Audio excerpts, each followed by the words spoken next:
Құрметті оқырман, Өмір Ай каналынан басқа да қызықты, әсерлі әңгімелерді тыңдағыңыз келсе, лайк басып, пікір қалдырып тіркеле кетіңіз.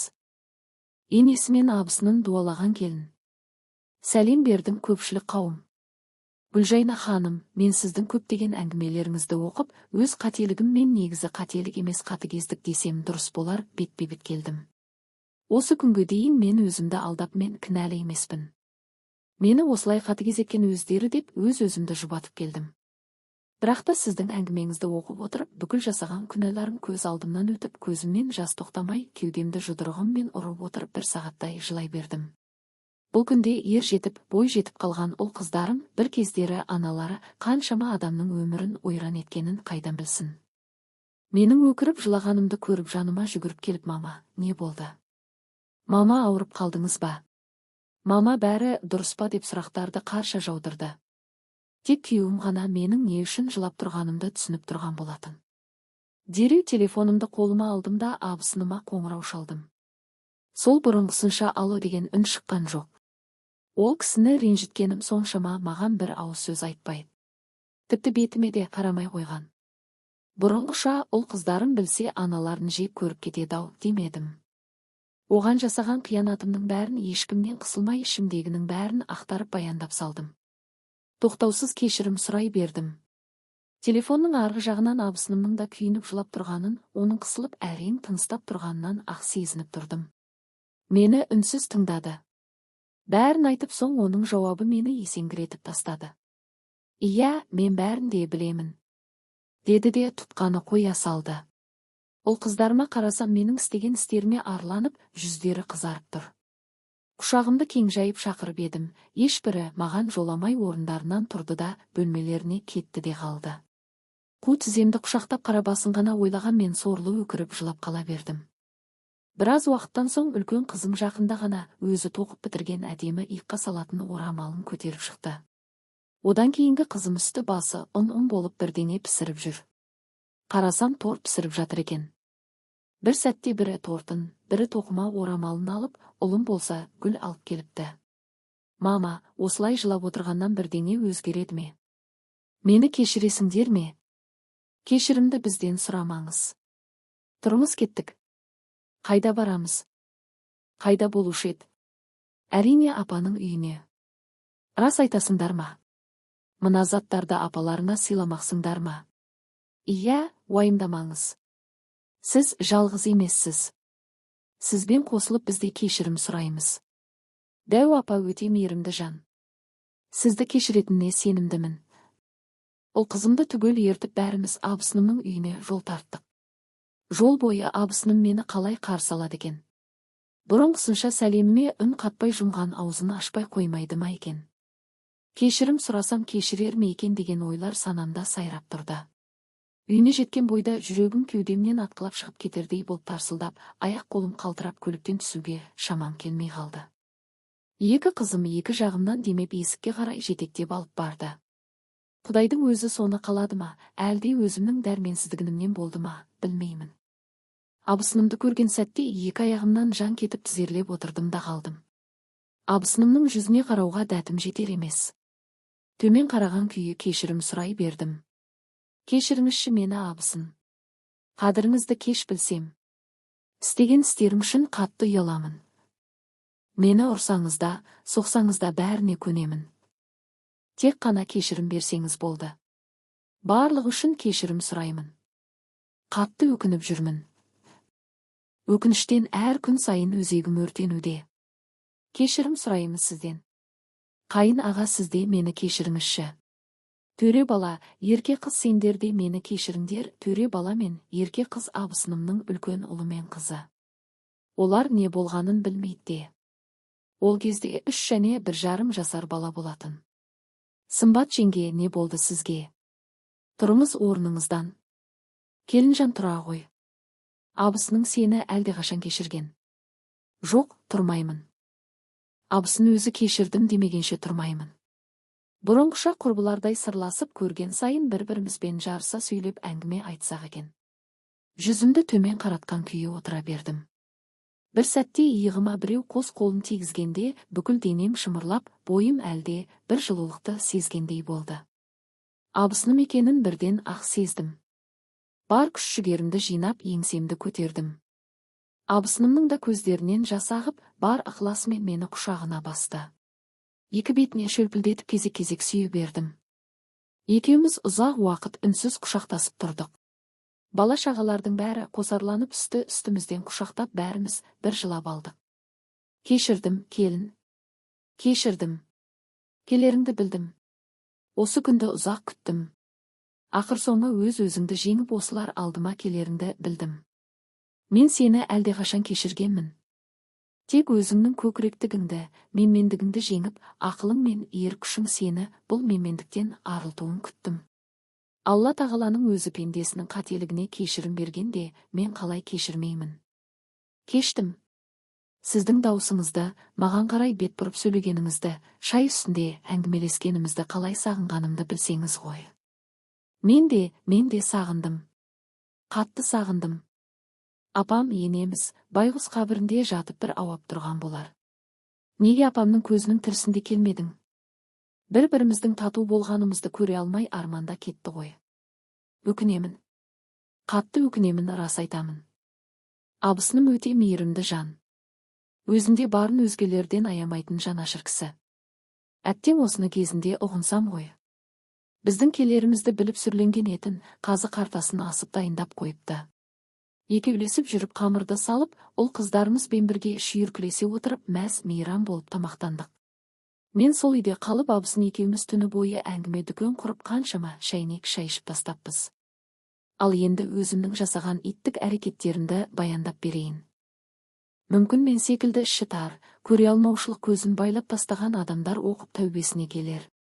Алғаш келін болып түскенімде енем мен күйеуімнен бұрын абысыным қатты қуанып, мәз мейрам болып жүрді. Екі періштенің анасы болып, тәжірибе жинап қалған абысыным үнемі ақыл кеңесін айтып, менің жанымнан бір елі ажырамайтын. Қолымнан түк келмейтін, тек сыртта жүріп, оқып көше кезіп жүре берген маған келін болып тамақ істеп, қамыр жаю қиынға соқты. Ал абысынымның қолынан келмейтіні жоқ. Тамақтары өте дәмді, қамыры қағаздай теп-тегіс. Істеген ісінен бір мін таппайсың. Ол қызының тәрбиесіне көңіл бөліп те, тазалықтарына назар аударып та үлгереді. Енем байғұс үнемі қызым деп отыратын.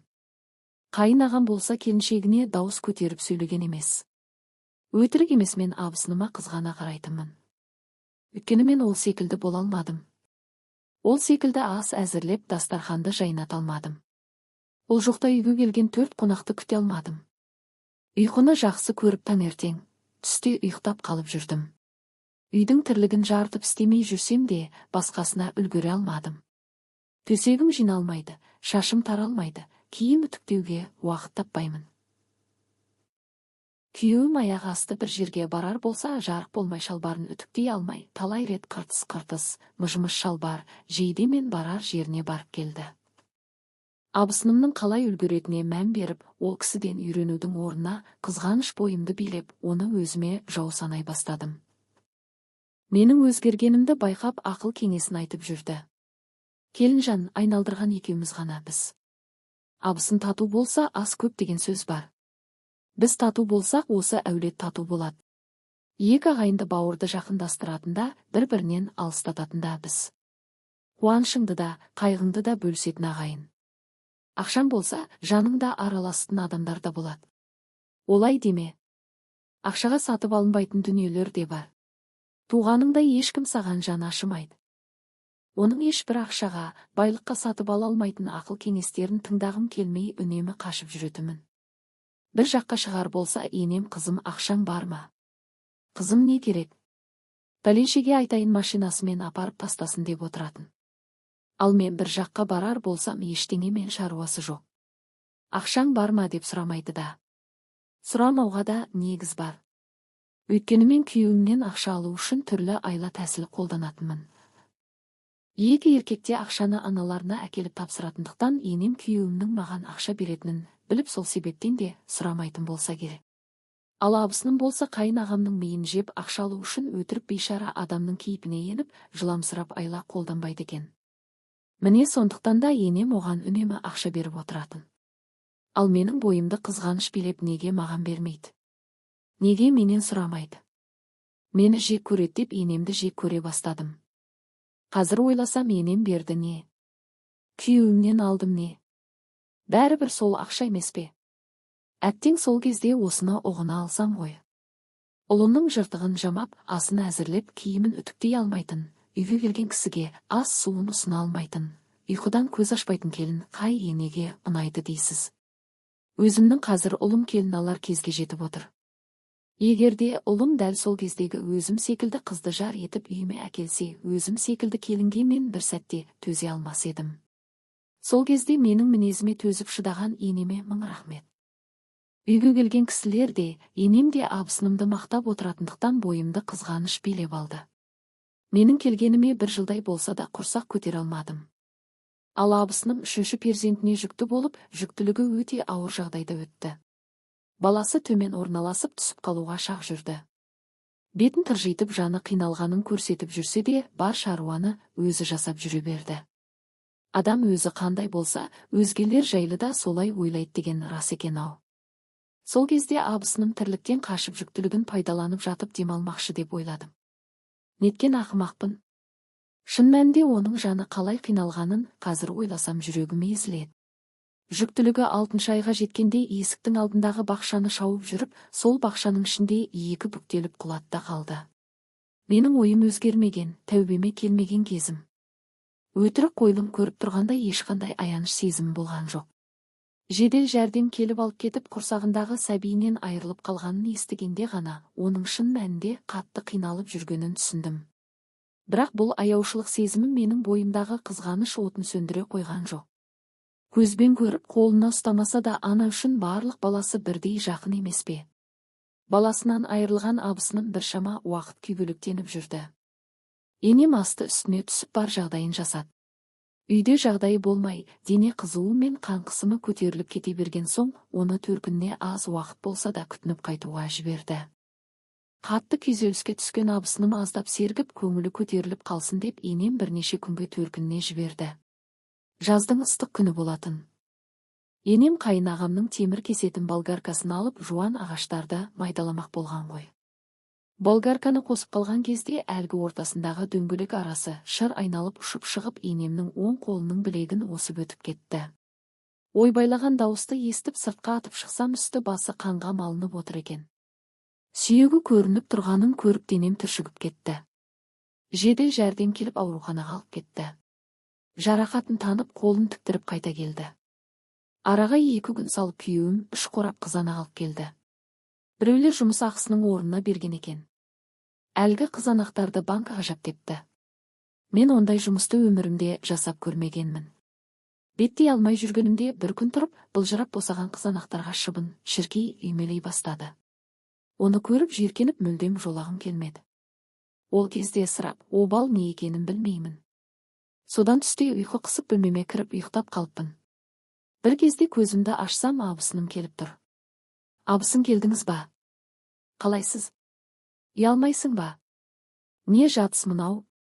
Ана жақта қолы кесіліп үзіліп түсіп қалайын деп әрең жүрсе де, апам от жағып банка жабайын деп жүр. Сенің жатсың мынау? Жаппай-ақ қойсын. Ол кезде тәкаппарлық бойымды билеп тұрған кез, ешкім оған істе деген жоқ қой. Сен істемеген соң өзі істемегенде қайтсын. Соншама қызанақты іртіп қоқса тастау керек пе? Жап жас адам ғой. Қимылдағаны өзіне пайдалы. Істесе ертең өзі де жейді ғой. Ал сонда сен жемейсің ба? Айтып тұрған сөзін қарашы. Бол шық далаға екеуміз жабамыз. Шықпаймын, қайтесің ал. Осы күнге дейін мен саған үндемей істеген ісіңнің бәріне көз жұма қарадым. Мені сыйламасаң сыйлама, бірақ апамды сыйламағанына үнсіз төзе алмаймын. Қайным келсін, осы күнге дейінгінің бәрін баяндап сенің сазайыңды тарттырам. Абысыным ашулана шығып кетті. Не істерімді білмедім. Күйеуімнің үйге келер уақыты жақын қалыпты. Қатты уайымға салынғандікі ма, әлде тамақ жей сала жатып қалғанымдікі ме, әйтеуір жүрегім айнып құсқым келе бастады. Күйеуім әні міне дегенше келіп қалады. Дереу пакет алып пакетке құса бастадым. Бұл ой басыма қайдап сап ете қалғанын білмеймін, өзімді күйеуіме жүкті етіп көрсеткім келді.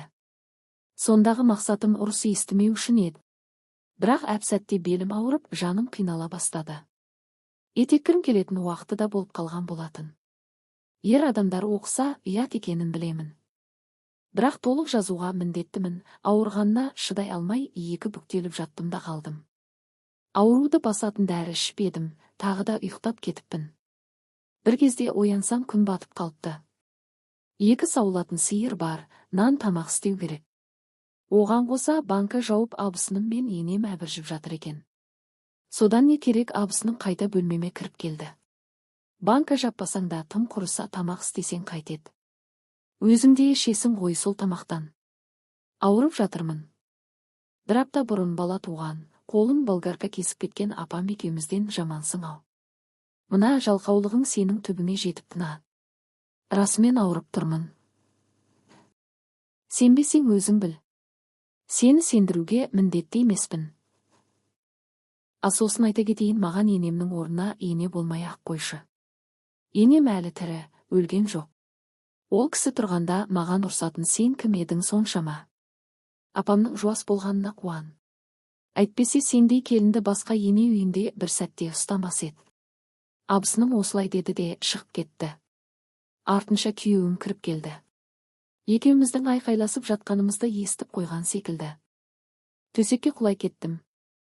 Аңқылдап-сыңқылдап ішімді ұстадым да жата бердім. Не болып қалды? Білмеймін, жүрегім айнып құса беріп жатырмын. Тағы да тамақ жемедің бе? Аузыңнан қайтып шыққанша жедің бе? Жоқ, олай емес.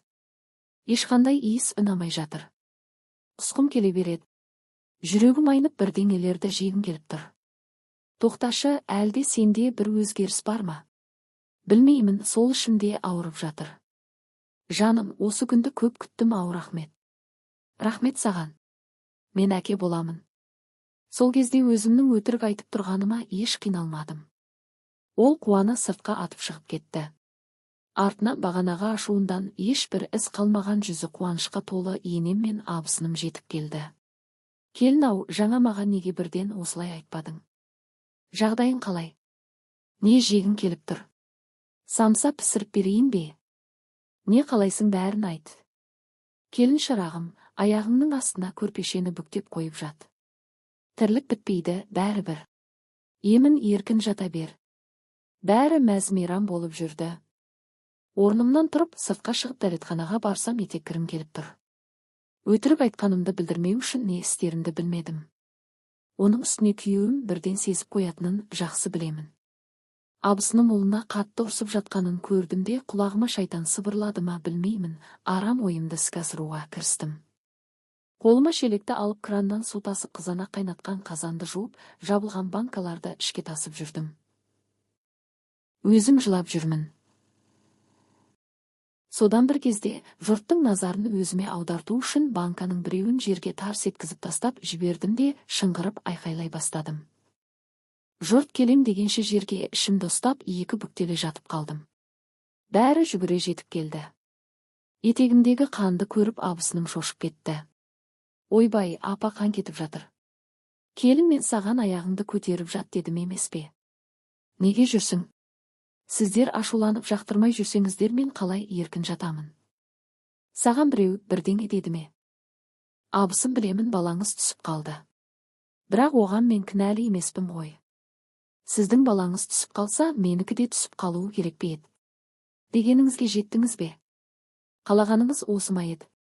Не деп тұрсың? Мен сенің жүкті екеніңді қазір ғана білдім емес пе? Жаңа ғана бөлмеме кіріп банка жап деп ұрысқан сіз емес пе? Ауырып жатырмын десем, қайныма айтып сазайыңды тартқызамын деген кім сонда? Әлде мен өтірік айтып тұрмын ба? Ал не айтасыз қайныңызға? Мен сенің жүкті екеніңді, ішіңнің ауырғанын қайдан білейін? Келіндер жетер енді. Айналдырған екеуің бір үйге сыймай не көрінді? Екеуіңде бірде-бір тірлік істемей ақ қойыңдар. Өзім ақ істеп аламын. Көп сөзді қойып жедел жәрдем шақырыңдар. Больницаға апарып жатырын тазалатсын. Жоқ, шақырмаңыздар. Қажеті жоқ. Одан кейін мүлдем бала көтере алмай қалуы мүмкін. Бармаймын ешқайда. Больницаға барсам өтірігім ашылып қалуынан қорқып, бармау үшін сан түрлі сылтау айттым.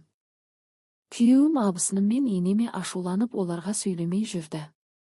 Өтірік сөйлеп оны үміттендіріп қойғаныма қатты өкіндім. Өтірік істерім жаныма батып жылағаным жылаған. Енем мен күйеуімнен сұранып төркініме қыдырып бардым. Менің анамның ештеңеден хабары жоқ.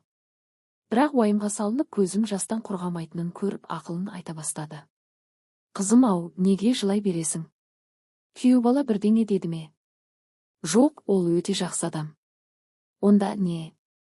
Неге жылайсың? Енем мен абысыным ғой.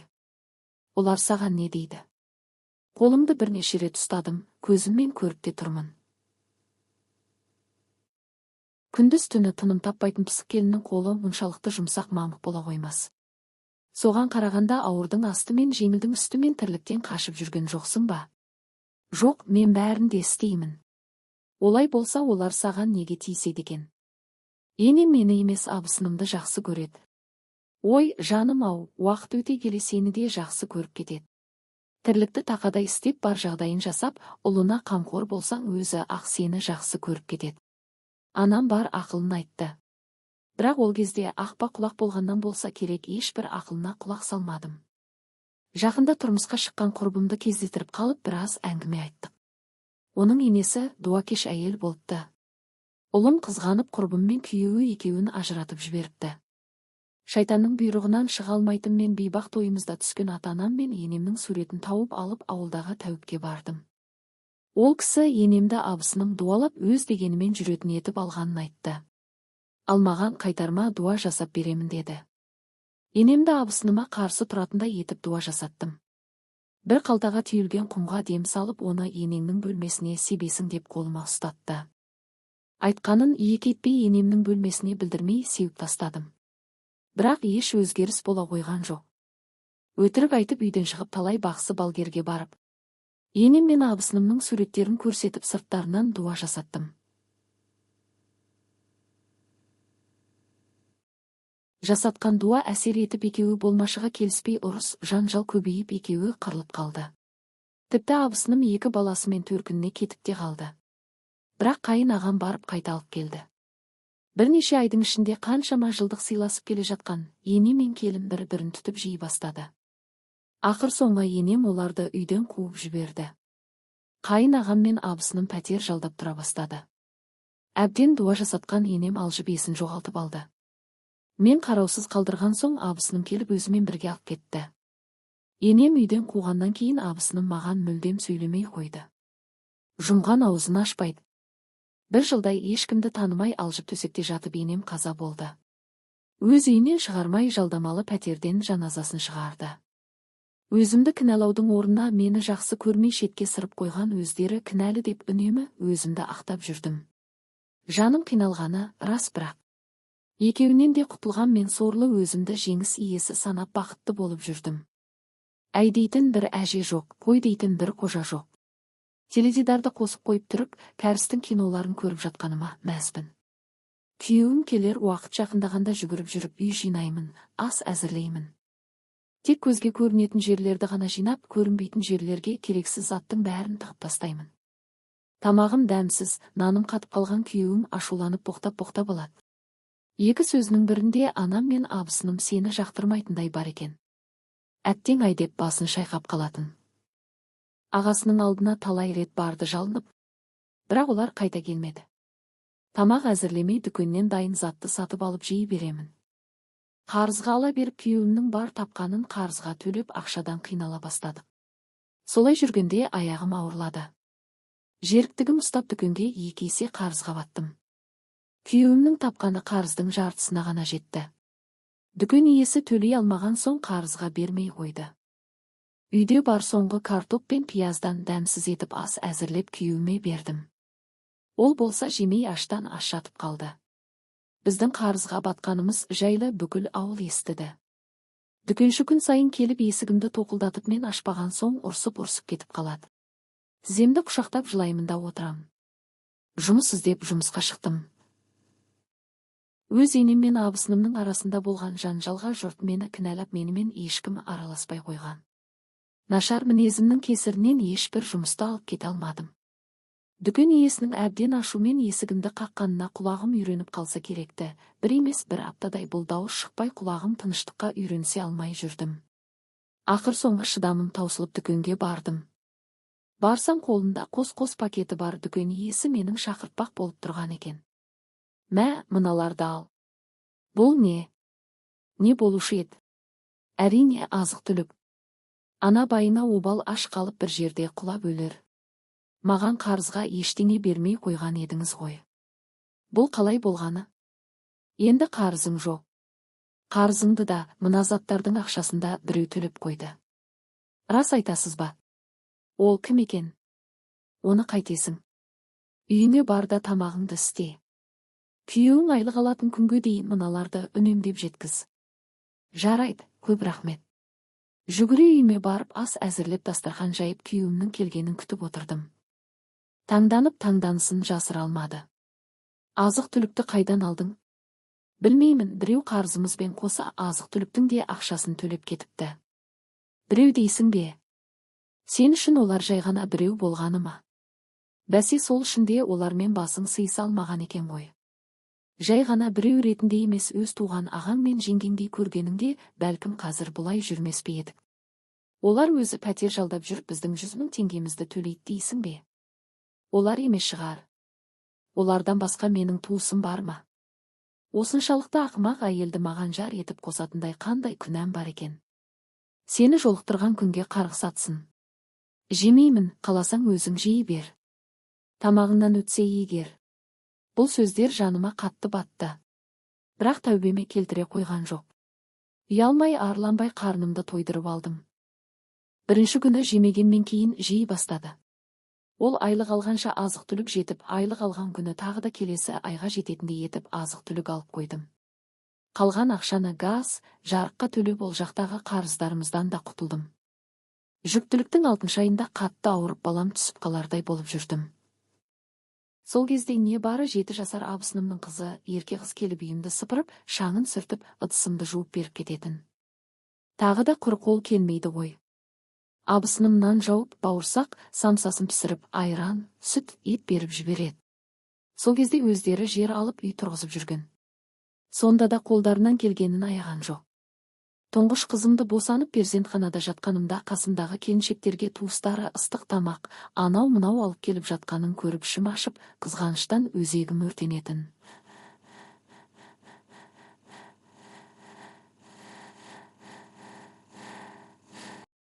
Мені күйеуімнен басқа ешкім іздеп келмейді. Бір сәтте санитарка апай тегімді атап тола-тола 2 пакет тастап кетті. 2 литрлік банка тола майлы қайнатпа сорпа, май пәтір, сүт, айран тағы да басқасы бар. Одан бөлек өзі тоқыған қызыма шұлық, киім-кешек бәрін әкеліпті. Абысыным келгенін бірден ұқтым. Үйге шықсақ үйдің іші тап-таза. Қызыма арнайы көрпеше тігіп жайлықтарын төсеп, адыраспан түтетіп, ыстық шай тамақ дайындап өзі кетіп қалыпты. Сол кезде алтындай қымбат адамның бағасын білмей, қадіріне жете алмаған өзімді өзім жек көріп кеттім. Сол кезде абысынымның айтқан ақылдары есіме түсіп өзегім өкініштен өртенді. Емізіп отырған қызымның жүзі көз жасыма жуылды. Солай-солай бір-бірімізді көрмесек те, бір-бірімізге жақсылық жасап жүрдік. Бірақ жүзіне тіке қарап кешірім сұрауға баталмай жүрдім. Шыны керек кешірмеймін, сені көргім келмейді деп айтады ма деп қорықтым. Солай қаншама жыл алыстан сыйласып жүрдік. Оның балалары мен біздің балалар бір-біріне өте бауырмал болды. Бір-бірлерін үнемі іздеп жүреді. Шынымды айтайын, менің балаларымды абысыным мен қайын ағам тәрбиелегенін қалап олардың үйіне көп жіберетімін. Өйткені менің тәрбиемді алған қызым ертеңгі күні мен секілді опық жеп қалама деп қорықтым. Ана болып қызыма ақыл айтқан адам емеспін. Тек абысынымның ақылын тыңдап, тәрбиесін алған ол қызым солар секілді саналы, иманды болып өсіп өнді. Содан сенің парақшаңды тауып алдым. Кесапат келін, өз ұлын жынды еткен ана деген әңгімелеріңді оқып өзімді көргендей болып тоқтамай жылап жүрдім. Бүкіл жасаған иттігім көз алдымнан өте берді. Бар күш-жігерімді жинап кешірім сұрадым. Басында жаздым ғой. Сол сәтте абысыным мен бәрін білемін деп айтты дедім ғой. Соны кейін айтып берді. Бір құрбысымен барған балгерге барып, менің қолымдағы абысыным мен енемнің суретін көріп, абысыныма дуа жасатып жүргенімді айтыпты. Соны біле тұра маған жақсылық жасап жүрген абысыныма алғыс айтамын. Қазір маған кешірім берген. Екеуміз құрбыдай болып жүрміз. Сіздерге айтарым, жас келіндер, енелер бір-бірлеріңді сыйлаңдар. Тату-тәтті болыңдар. Адамдардың бәрі менің абысыным секілді кешіре алмауы да мүмкін. Сол үшін де қателікке ұрынбаңдар.